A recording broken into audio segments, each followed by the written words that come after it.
Chest X-ray, stop. No, don't do that because you will have this kind of projection. It's better that you treat your patients first, do first aid or whatever. So if they need oxygen, do so. After you stabilize your patient, then you request for X-ray. If you think that he or she has pneumonia or in need of a chest radiogram. Also have body habitus. For example, this sumo wrestler. The radiologist will not know that your patient is obese. So, we only see the X-ray film. And in this X-ray, what do you see?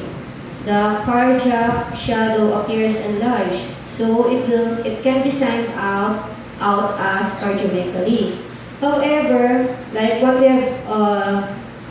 I have mentioned earlier, you must count your leaves, and you will note that it is poorly ventilated view, and your heart is magnified because of the body habitus of the patient. So that is where radiographic techniques comes. So is it really different? Changing technique can make disease look better or worse? Yes, it can. So for example, this is your PA view and the AP view. So note that there is magnified cardiac border in the AP view in comparison to your PA view overlay. So it's better to stabilize your patient, and then if they can already go to the X-ray department, you request for, that's the only time you request for your chest PA view. Don't always make it a habit to request for an AP view in the ER.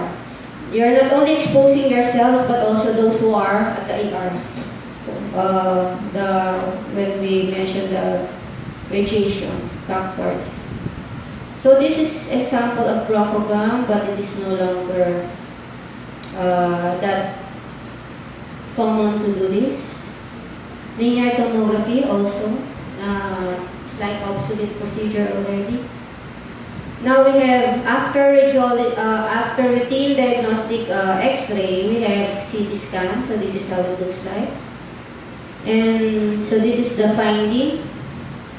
So you have a bulle with here a mass. So combination of a cystic and solid mass at the lung. So this is the biopsy.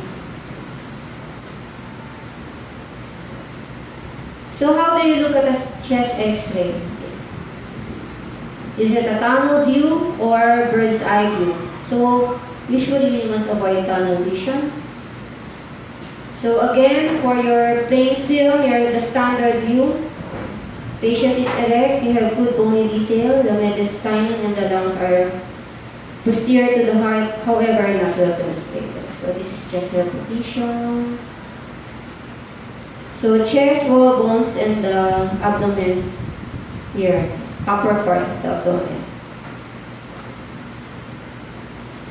Now for the mediastinum, the heart, and the hilar areas. So this is how you compute for the CT ratio. The widest diameter of your heart compared to the widest diameter of your thoracic cage. So this is the lungs. Now on the lateral chest film, this is the best friend of the radiologists, even the cardiologists. Because now, what we cannot see at the PA view, we can see clearly at the lateral view. So these structures. So we find abnormalities hidden on the frontal film, and sometimes it confirms abnormalities suspected from frontal films. So it should not be, this should be routine, especially pediatric patients where you're considering congenital heart disease.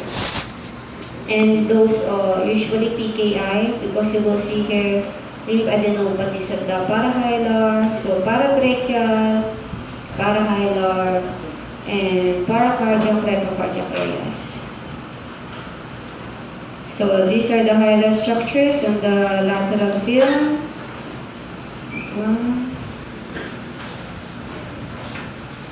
Okay. I will ask you. What's this? Huh? What is this structure? Nose. None. What about this one? Huh? And this one. So you must know your anatomy. Okay, what about this one? Okay. So these are the bronchus. So they are on lateral, they are rings. So this is the lateral, this is your AP. So it is important to note that a normal chest radiograph does not exclude significant diseases. So even though we signed chest X-ray as normal, it doesn't mean your patient is normal. Do not treat the chest X-ray, you treat your patient clinically, okay? So what are the fundamentals again? So usually we observe for silhouette sign, air bronchograms, solid spheres versus hollow tubes, basic disease processes like alveolar versus interstitial lung diseases, opacified hemithorax, and cavities. And also we have diseases like CHF and pneumothorax. What do you mean by silhouette sign? When two objects of the same density touch each other, the edge between them disappears. So for example, your right middle lobe silhouettes the right part border. Your lingula silhouettes your left part border. The right lobe silhouettes the right hemidiaphragm, and your left lower lobe silhouettes the left hemidiaphragm. So like in this patient, where is the patient's heart? Where? Here, on this side. So, what happens to your, what is this? This is your hyperaerated right lung. Your left lung is collapsed. And the trachea here and your mediastinal structures are deviated to the left side. So your patient had a left lung removed. So if we don't know, like us radiologists, we can mistake here that your left lung is atelectatic, while you must also write in the history, in the request, that your patient had pneumonectomy, because if you do not write in your request form that your patient status post pneumonectomy, then the radiologist will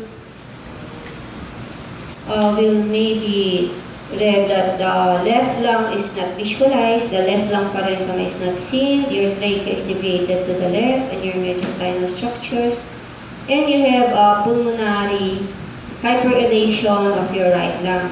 So, atelectatic lung, or sometimes a massive here, can have the same radiographic findings, but in actual, you have different disease entities. So now there's no longer a left lung, and your fibrous tissue now fills the left hemithorax. Your heart is invisible because it no longer borders on an air-filled lung. So you can no longer see the heart because there is no longer an air-filled lung on the left side.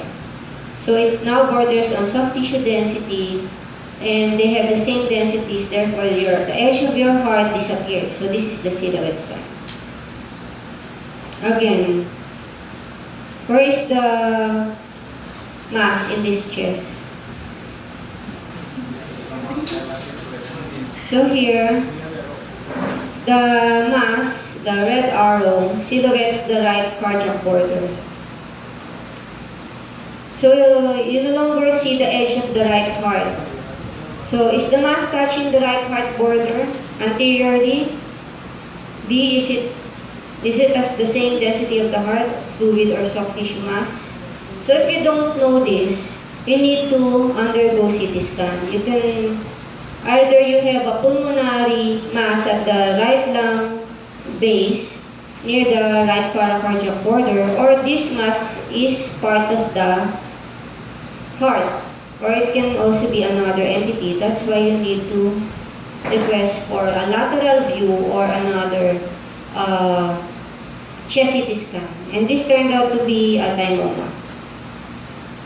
Air bronchogram. They are not visible since their walls are thin, they contain air, surrounded by air. So when something of fluid density fills the alveoli, air in the bronchus becomes visible. So example, pulmonary edema, blood, gastric aspirate, those who have aspiration pneumonia, and inflammatory exudate. So the visibility of the air in the bronchi because of the surrounding airspace disease is called air bronchogram. And an air bronchogram is almost always a sign of airspace disease. So can you see this one? The branching structures, they are the result of air in the bronchi. So you can now see them because the other than air surrounds them. So this is the case of inflammatory exudate from a pneumonia. So you have a pneumonia at the right upper and middle lobe of the lung. And the lungs are hyperdilated. So solid spheres versus hollow tubes. They are, when you say solid, they are homogeneous from one side to the other, like your blood vessels, the masses. Hollow tubes have a lower density in the center.